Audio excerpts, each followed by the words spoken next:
Time has come. Where are we? Look. Look and wonder. Halloween Horror Nights just turned 30 last year at Universal Studios Florida. Hurry, hurry, hurry! It's Universal Orlando's Halloween Horror Nights 30.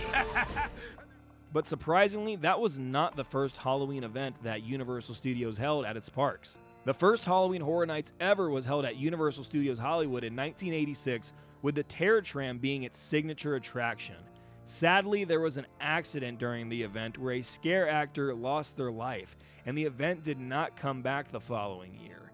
It wasn't until 1991 when Universal Studios Florida had their first Halloween event under the title Fright Nights, likely to separate this event from the tragedy that happened during the first Horror Nights event.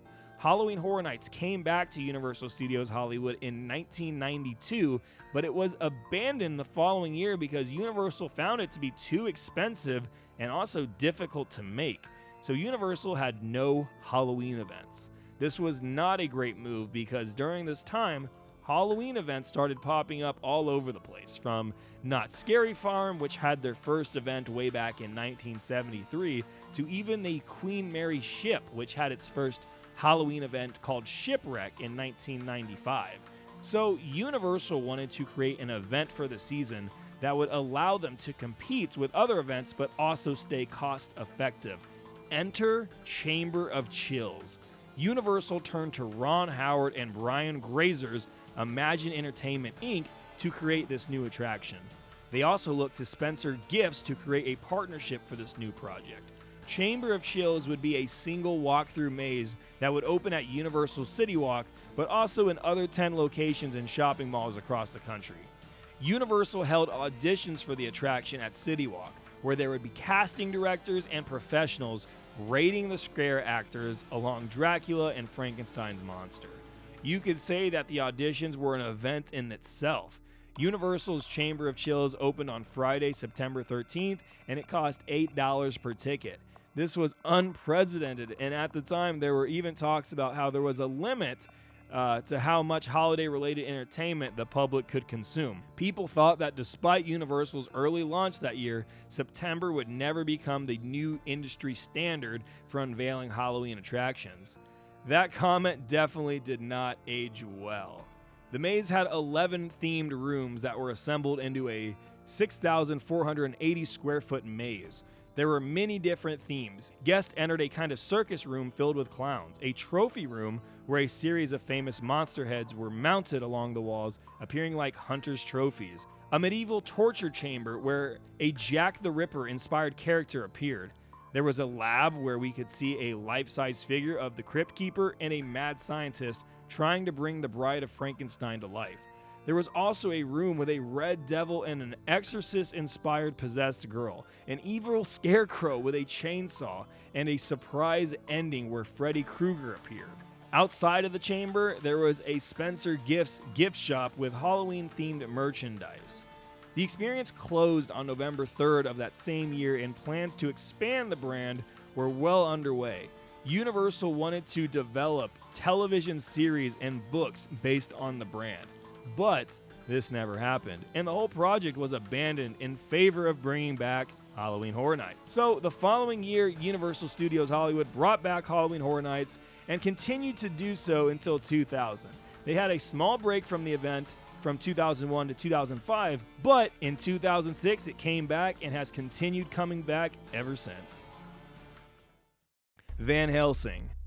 We've talked before about the Kuka robo-coaster arm that achieves the stunning flying effect in Harry Potter and the Forbidden Journey. While this is the first time Universal used this system for a ride, Universal had planned to use it on another ride that they planned back in the early 2000s. Van Helsing was released in 2004, and it became one of the highest grossing films of the early 2000s. In the film, Hugh Jackman plays a monster hunter and interacts with several monsters such as Dracula, Frankenstein's monster, and even Dr. Jekyll. This movie was a perfect fit to become a ride at the time because, as you can see, the monsters from the movie were all Universal monsters, and not only that, Van Helsing was directed by Stephen Sommers, who had previously collaborated with Universal for the Revenge of the Mummy ride at Universal Studios Florida. Not many details are known about this proposed ride. All we know is that it was going to be built in the location where Hogsmeade now exists. It would also have to include a lot of special effects as well as projection screens. Nobody knows why this concept was scrapped, but there are two theories. One is that Universal never went ahead with this ride because the movie received negative criticism despite pulling a healthy $300 million at the box office. Moreover, the movie was not good enough to warrant a sequel, so Universal's hopes was that it would become a famous franchise like The Mummy. That went down the drain.